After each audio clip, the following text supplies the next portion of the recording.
We have a lot of folks on the call. I think we're ready to get started. I believe Joe is on the call. Good. Hello. So just a couple housekeeping things. So my name is Sean Blakemore. I am the vice president of this construction section for the Southwest Chapter, American Society of Safety Professionals. I would like to say on behalf of the committee team, we are very thrilled to have everybody join us today. Thank you for taking the time out of your day to join us with Joe. But we are honored to have Joe come in and talk to us about the 3 fights a leader must win.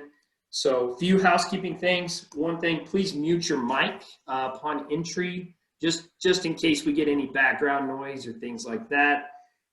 Joe's going to have some questions for us at the beginning. I think with the 15 people that we have on the call, I think it's a good idea to utilize the chat feature with Zoom. If you kind of move your cursor over the page that you're on, there's that chat option right there that you can maybe answer some of his questions that he's going to have, or any questions that you may have throughout this presentation, we can address towards the end of the presentation. Just to introduce Joe Garza, Safety Director with DPR. Joe has been a builder for more than 26 years with a focus on safety for the past 20 years. He has been a part of DPR for the past 16 years, currently serving as the National EHS Leader for Self-Performed Work Operations. As an influential leader and forward thinker who challenges people to go above and beyond what's possible, Joe improves any team by being a driver of innovation. He is known for being both a motivator and a stabilizer in high-pressure situations. Additionally, Joe has served as a chapter president for the Central Texas chapter of ASSP and has been a member of ASSP for the past 13 years. So join me in saying welcome and thank you, Joe. You have the floor. Awesome. Thank you so much. Can you see my screen? Yes. Awesome. We're going to try this out. I think I worked out the bugs. And so I thought what we would do is maybe start with a safety moment. And so we've tried safety moments maybe a little differently in the past. Safety moments have been maybe more of a share of an incident, maybe a lessons learned. But we thought we've been kind of shifting towards creating a dialogue. And so at the request of Sean, maybe type in your response to this question. And the question is, what have you done to improve frontline engagement? So maybe save a couple of minutes or hold a bit for you to respond, and then see what pops. And if there's something that's intriguing, maybe we'll ask you to unmute yourself and maybe share your thoughts. So, and I don't see comments. Chat.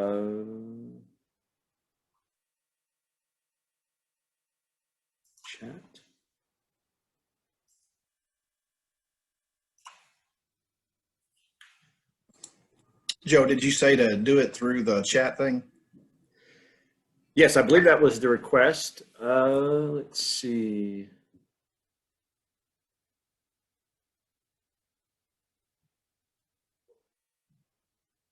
So we've got, let's see, job site visits, ensuring to talk, trying to develop new JHA processes, walk with leaders. Let's see. On a level of involvement, involving myself. Any of these strike a chord? Anybody want to maybe call someone and say, hey, love to hear more about that? Sean, I'll let you, maybe you pick one person to maybe come off the and talk. Sure, and I'm going to pick on my teammate here because I really want him to elaborate on this, because this is another discussion in a couple of other groups. But be a servant leader from Raul Ruiz. Raul, can you elaborate on your talk there and maybe give us some insight? Sure. Can everybody hear me? Yes. Okay, so understanding what a servant leader is, it's, especially in our safety profession. In the past, I went out and told them what they needed to do to be safe, how they needed to get this done or get that done. But understanding the perspective of what a servant leader is going out there and understanding what my role and responsibility is to keep them safe, and the administration and managerial side, but going to them and letting them know, here, what do you need to get your job done safe? It's, a tendency that I've had in the past to always tell them what they needed to do, but getting their perspective. How does our new policy and procedure from EH&S affect you guys? Can we implement it? Do we need to change it? So getting the frontline worker, or like I call them, the boots on the ground, getting them that ownership and buy-in, and letting them know that, hey, I look at them as my customer.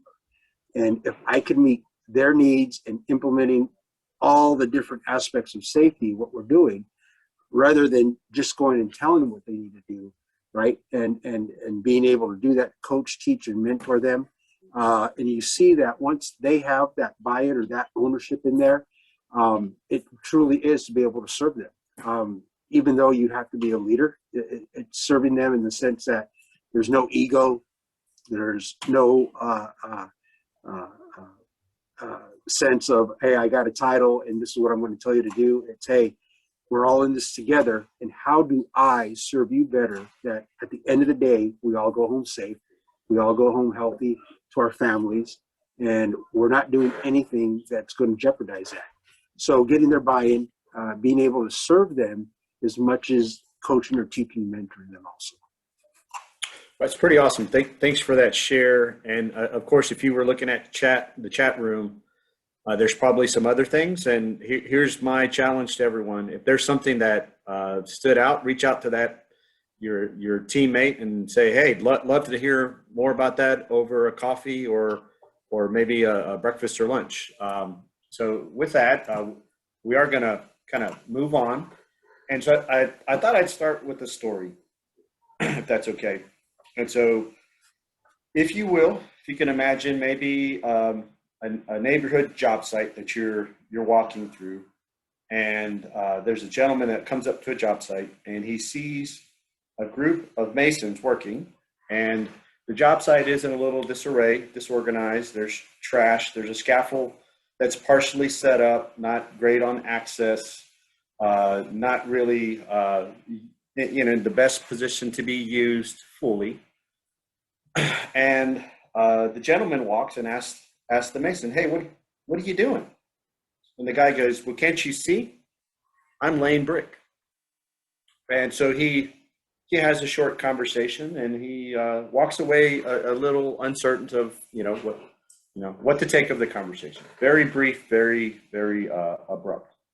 And so he walks a few blocks down, and he sees another job site, and walks up to the gentleman, and again, it's a mason, and he's doing similar work, similar scaffold, but in this particular case, the job site might be in a little bit better condition, in a sense that it's a little bit more organized. Housekeeping might be a little bit better. Again, scaffold has some of the components that you need to work safely. And he says, "Hey, I'm just by chance, hey, what are you doing?" And the guy turns around and he goes, "Can't you see I'm building this wall, right? I'm building a wall." And so again, after a brief conversation, he moves on. And so he goes on to the next block or so, and he sees another project.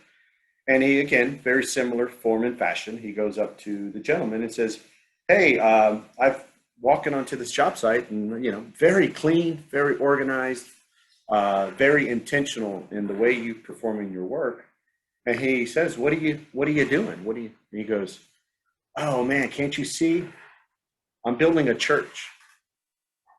And this church is going to be a focal point for this community. And people are going to start and they're going to end their life here. And there's going to be key moments in people's life. People will get married. People will get baptized. People will share community in this building. I'm building a church. And it's going to be a big focal point for this community." So my question to you is, what was different?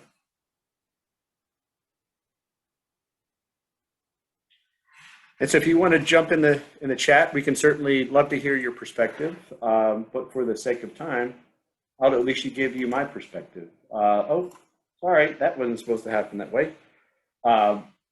But just what was similar is it was the same work.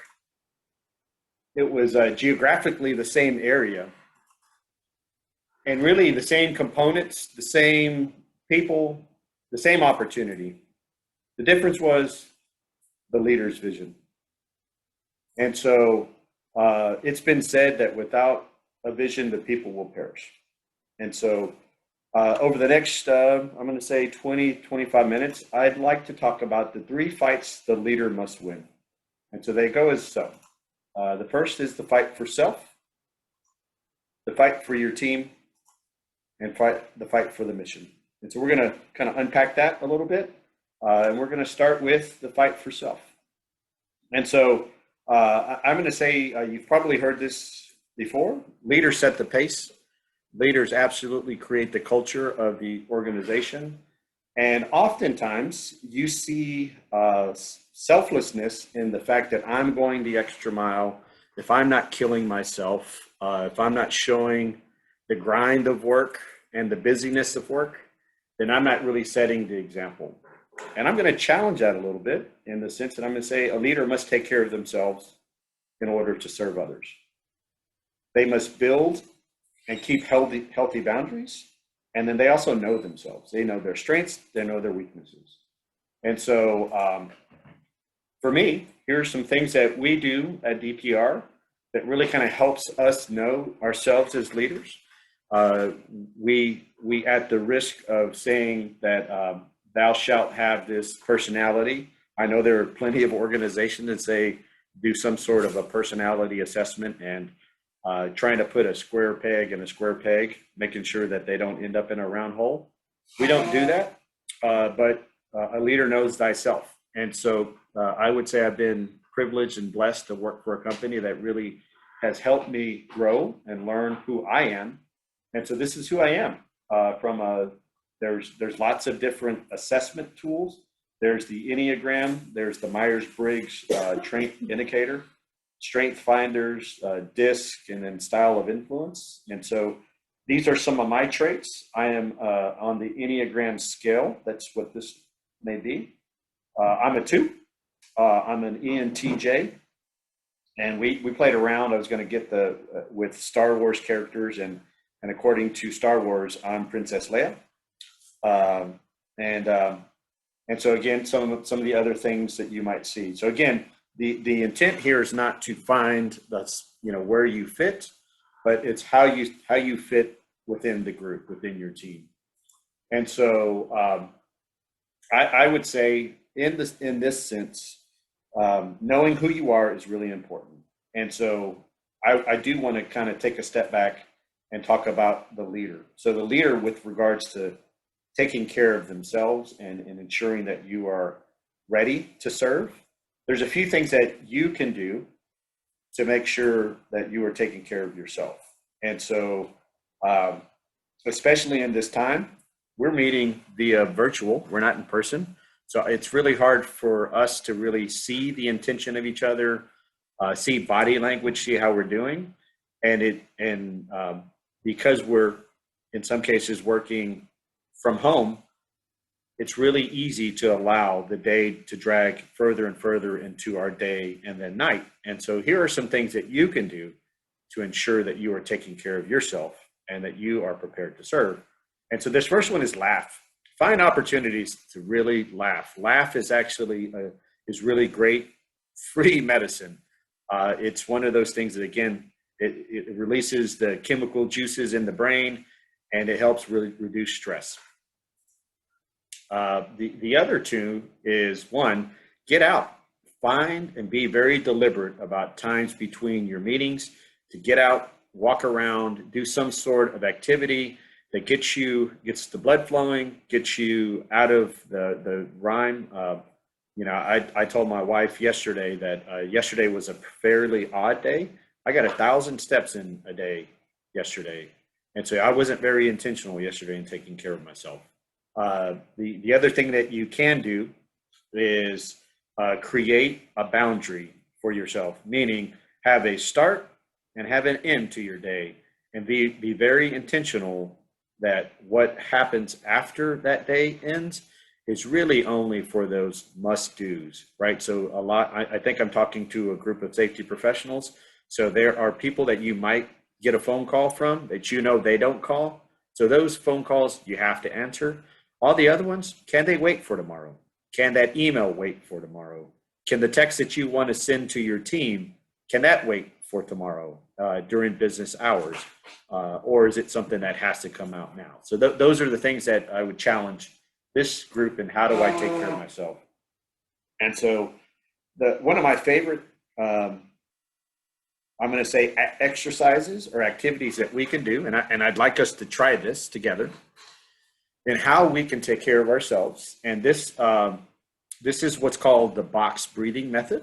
And so the intention behind this is when I am feeling stressed, when I need to relax, when the pressure is high, or even when I'm getting ready for a presentation. This is a good technique that I can use to kind of calm and get back to neutral. And so really the way this works is it's like a box. You're going to breathe in, and we're going to do a 2-second count. So it's a breathe in for 2 seconds. We're going to hold for 2 seconds. We're going to breathe out for 2 seconds. We're going to hold that for 2 seconds. And we're going to repeat that a couple of times. So if you will, you can either close your eyes, you can turn off your monitor, or you can turn around, whatever you feel like. So I'm going to ask you that your feet are planted firmly on the ground. They are, you square up, put your arms and hands rested to your side, and just follow my lead. So we're going to start with breathing in.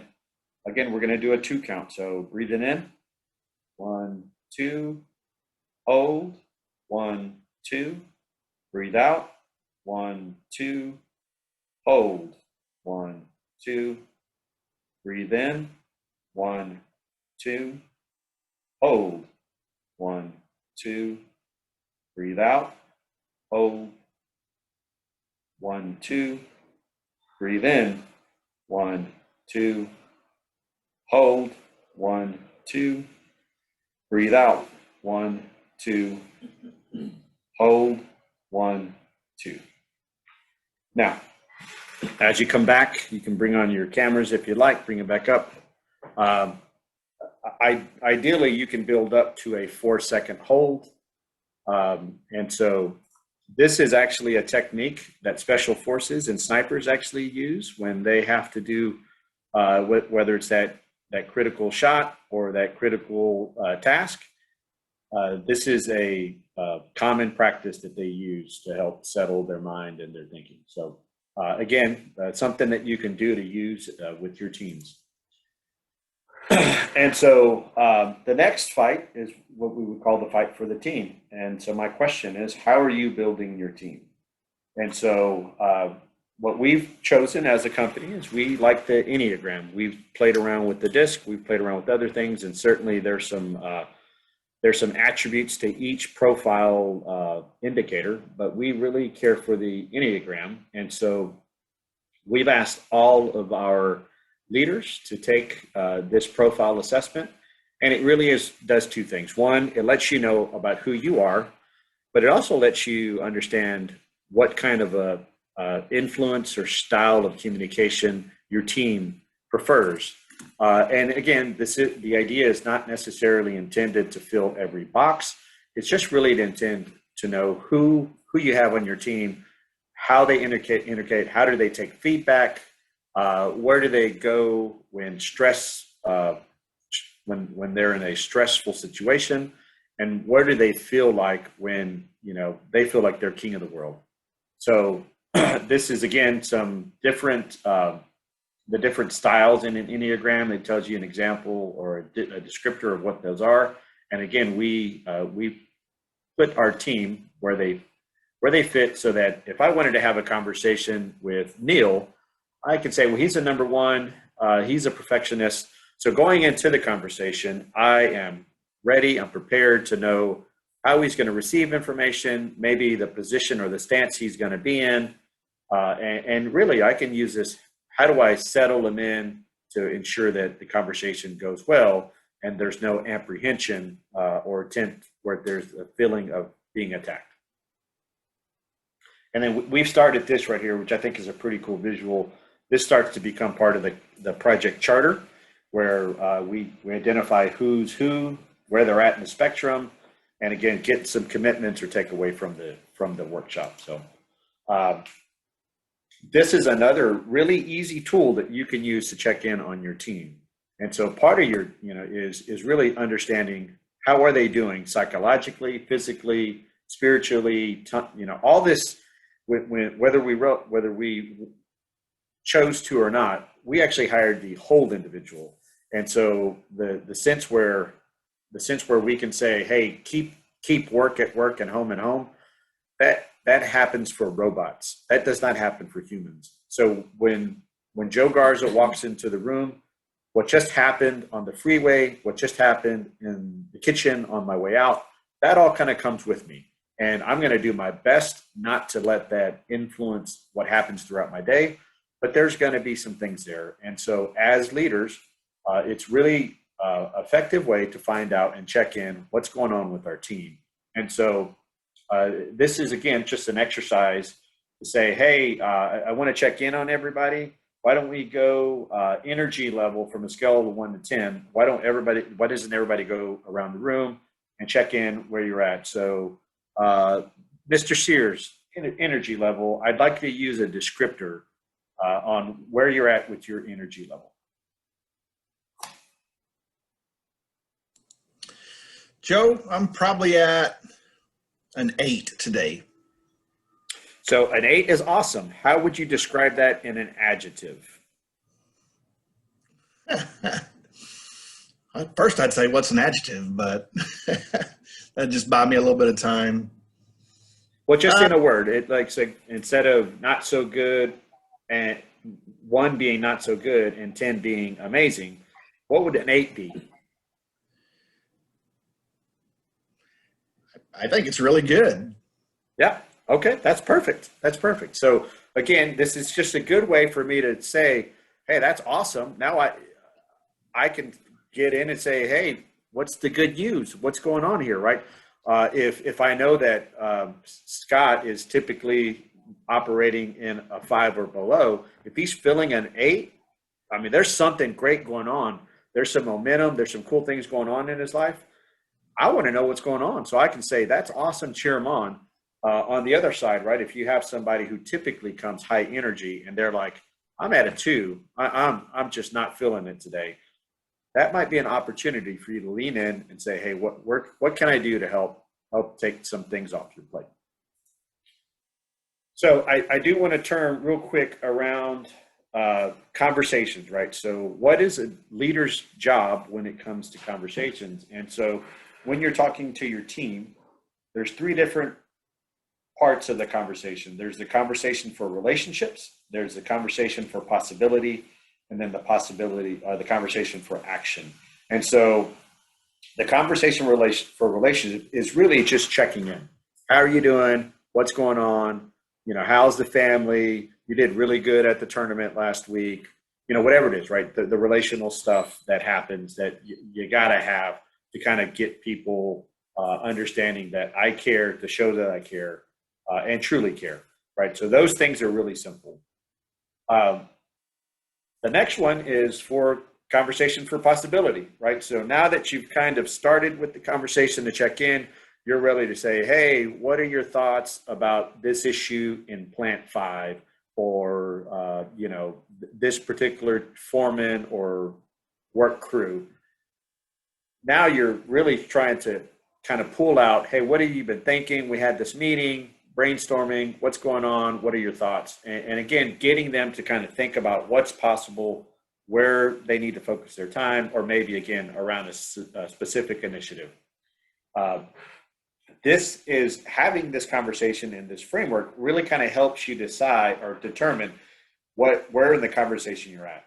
And so once you go from relationship to possibility, again, you want to stay there. You want to be able to, again, kind of dream, forecast, all those sorts of things.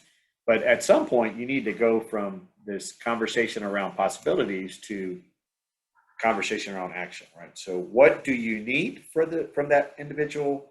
How does that support the mission? How does that support what we were working towards, and then again, getting some commitments, getting some very clear expectations about when it would be done, what you won't be done, and then finally, you know, what is too much, right? I mean, having that opportunity to say, I've bitten off more than I can chew. I need some additional resources, right? So those are the things with the 3 different confirmations. How's that landing? So it's really important, again, now that you see this and you know this, you can start to measure your conversations with your team and say, where do I go? Do I go straight to action? Maybe I should spend a little bit of time on relationship building and check in, see how they're doing. And again, you can use the wheel I showed you. You can share maybe a shared experience at the golf course or whatever it might be, right? So some sort of time to check in, and really just based on the amount of time. If you have 15 minutes with the individual, you know that you've got to get to action. You know that this person likes to stay in relationship.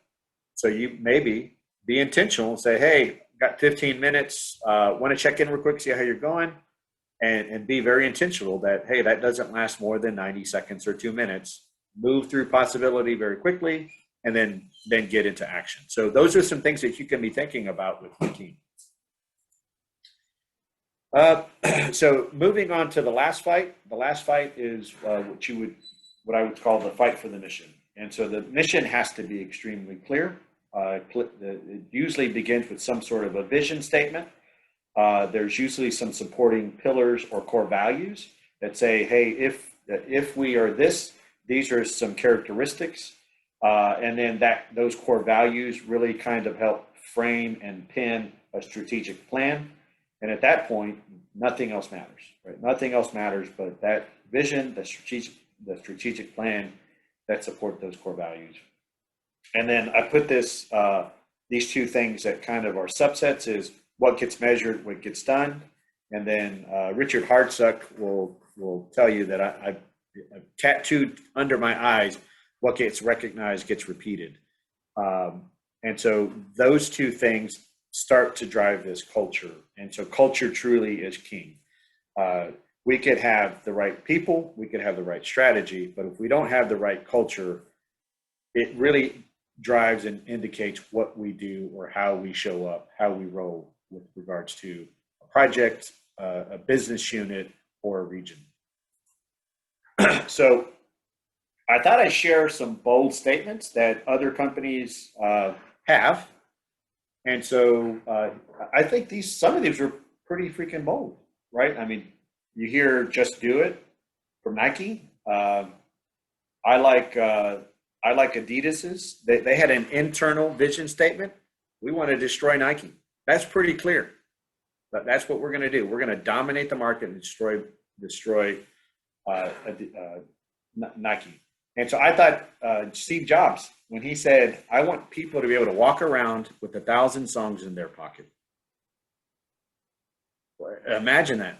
That was the onset of the creation of the iPod.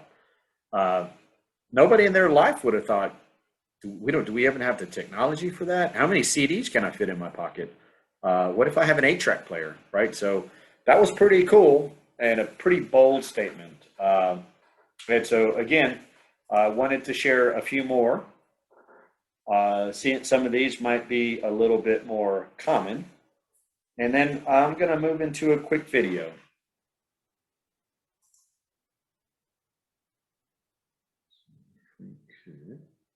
Can you guys see this? Cooperation may never come again. But why, some say, the moon? Can you hear it? Why choose this as our goal? And they may well ask, why climb the highest mountain?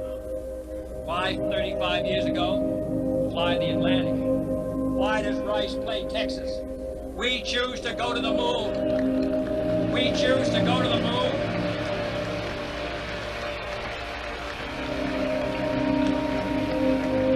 We choose to go to the moon in this decade and do the other things, not because they are easy, but because they are hard. Because that goal will serve to organize and measure the best of our energies and skills. Because that challenge is one that we're willing to accept, one we are unwilling to postpone, and one we intend to win, and the others too. It is for these reasons that I regard the decision last year to shift our efforts in space from low to high gear as among the most important decisions that will be made.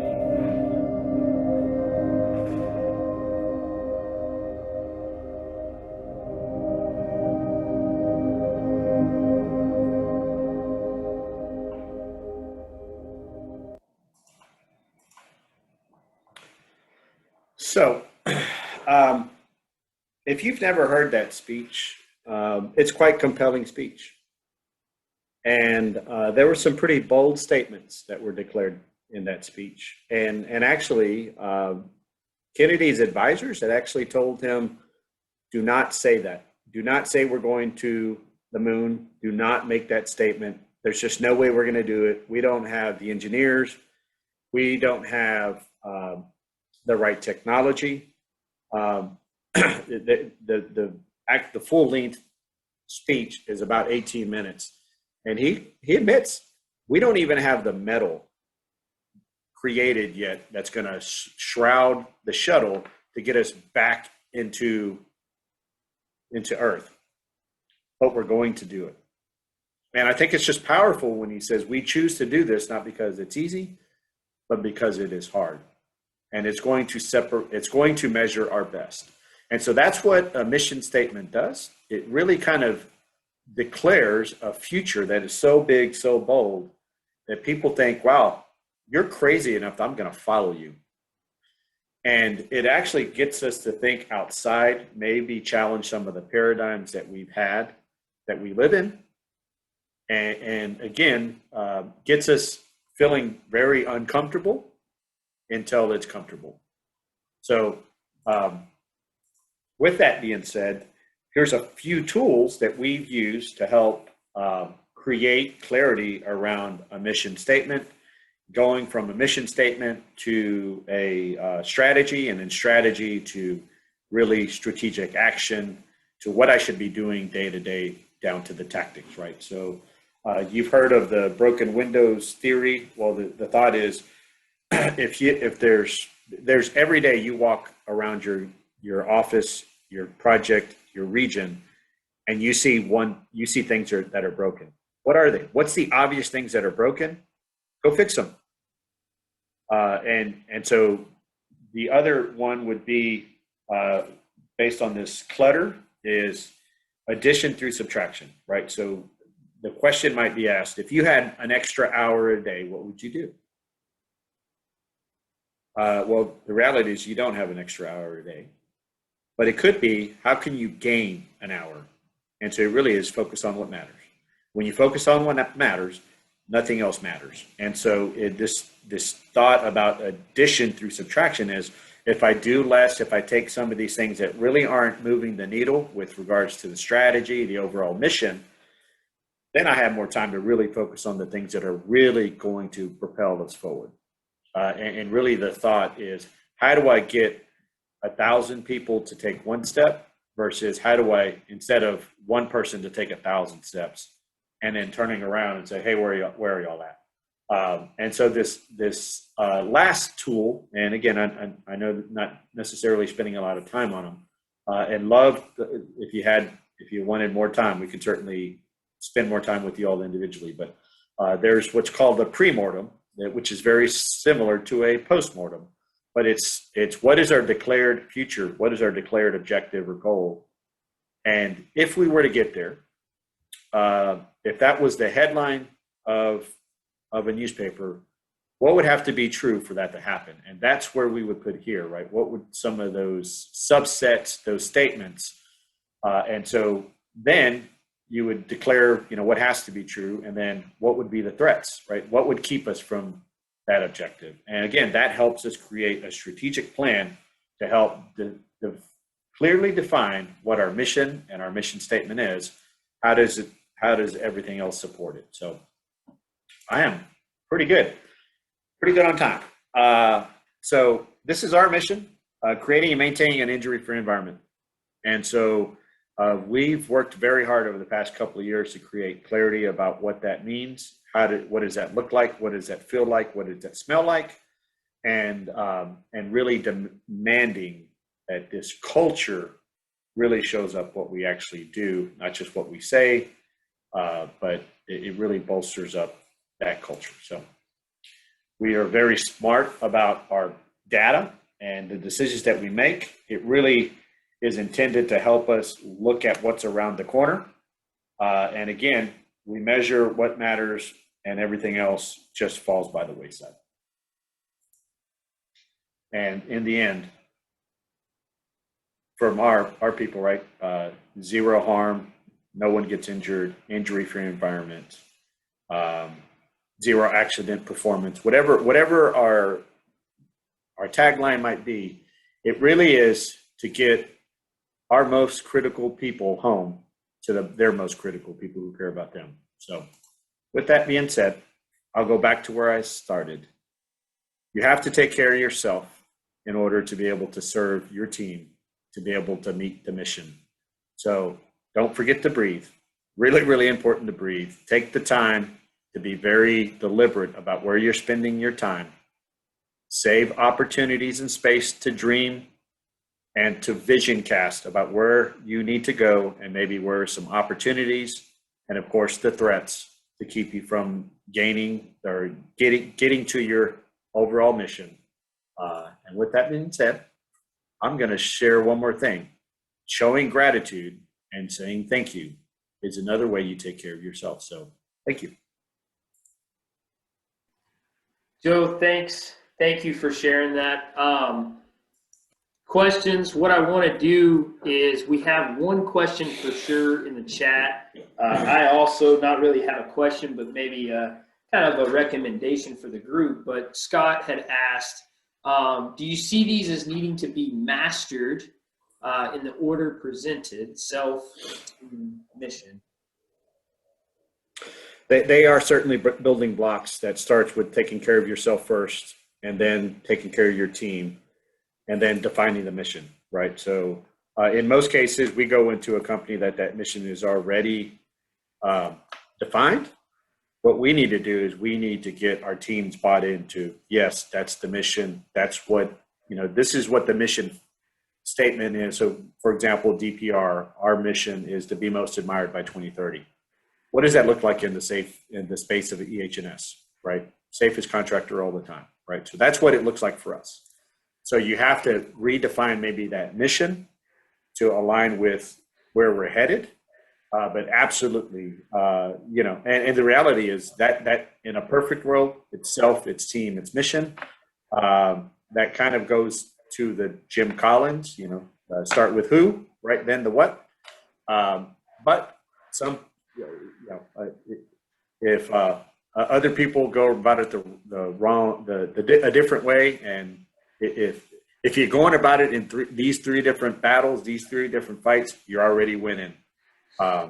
So thank you. One thing that I had written down and I also put in the chat, but when we were talking about fight for self, one of the biggest components that I'm very passionate about is emotional intelligence, right? I think that ties in not necessarily with the Myers-Briggs or maybe those other type of ENTJs or ESTJs or whatever, but I'm a huge passionate guy about emotional intelligence, and I try to hand that down to other safety professionals, especially because as we are influential in the field, a lot of the times we come off as we are maybe portrayed as enemy number one, and we always have to gain respect, and we always have to prove and create relationships. And I think emotional intelligence, and Travis Bradberry is the author of it, and it's a working book that you can use. And I would just challenge everybody on the call to take a look at that if you haven't already,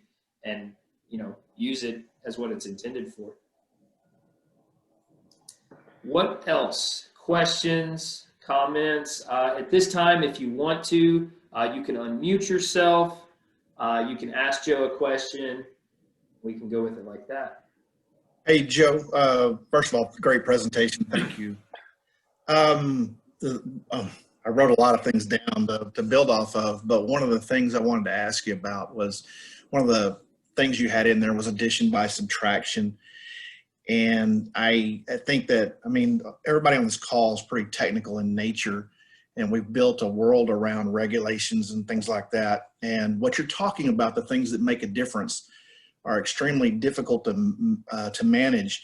They're hard to measure in some ways. So I'm curious about if there were any pushback anywhere along the way that we believe this has a lot of value, but the perception isn't there by the world, so to speak. We know what we're doing internally, but I'm curious about your thoughts on that. Sure. Well, and don't get me wrong.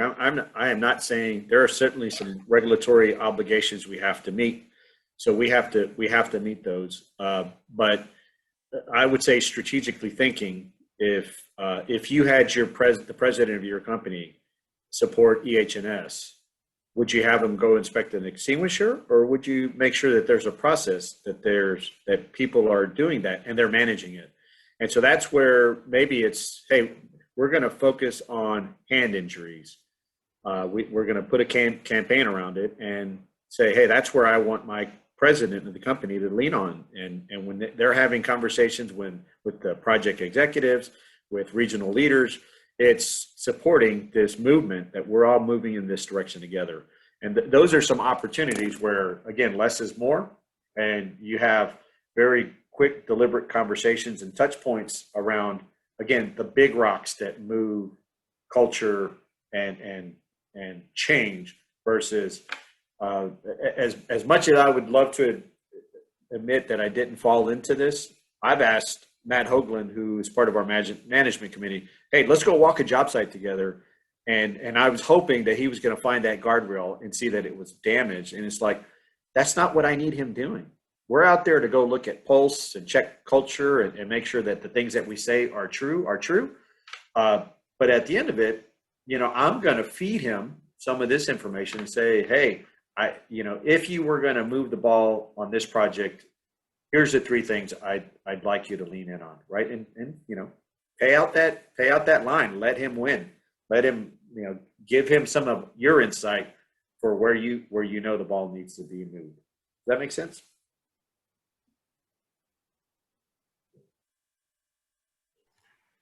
All right, so it's either you can't figure out the mute button or you're trying to figure out how to throw a tomato at me. So. Other questions? Any last questions? We'll give 30 seconds, see if anybody has anything.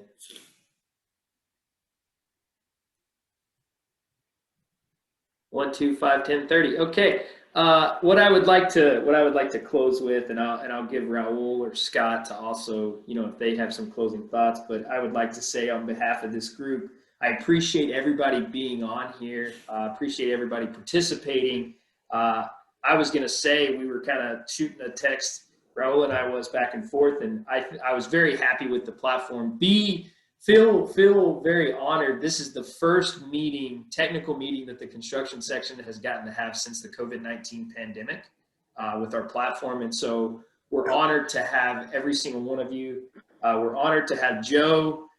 Very happy with the outcome of this presentation, and I think we can all take something. I know I've got notes. Scott said he had notes to take away and to get with our teams on and to learn from. So final thoughts for me is I just want to show my appreciation and say thank you to everybody.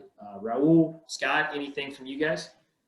Yeah, I'd just like to kind of echo what Sean was saying. Thank you, Joe, first and foremost, for taking the time to do this and present this. I absolutely knew when I saw the title what it's going to be, that it was going to be very helpful, hopefully influential to the people on the call, and knowing that I benefited from it personally too. So it was great to have you here and a way to kick off this new year, and given all the circumstances that we've gone through as a country, as our industry, and as people. So thank you sincerely for everybody. And I already said that I loved it and I appreciate it as well. I think it's one of those things that, like I said earlier, this may not be visible to a lot of people, but this is one of those things that moves the needle with the companies. And as you said, if you worry about the big picture, the church, so to speak, the other things that come into play. So very, very good. I appreciate it. Yeah, thanks for taking your time, Joe. My pleasure. Thank y'all so much. Appreciate it, everybody. If you have any interest of joining our section, becoming a committee member, please reach out to myself. I will put my email real quick into the chat just for everybody to grab. If you need anything, please reach out to me. We're going to continue to try to have these meetings once a quarter for sure. Maybe try to, we've got some option to maybe throw a couple more in there. So again, thanks everybody. Enjoy the rest of your day. Adios. Hey, Sean, Thank you. thanks for Take care.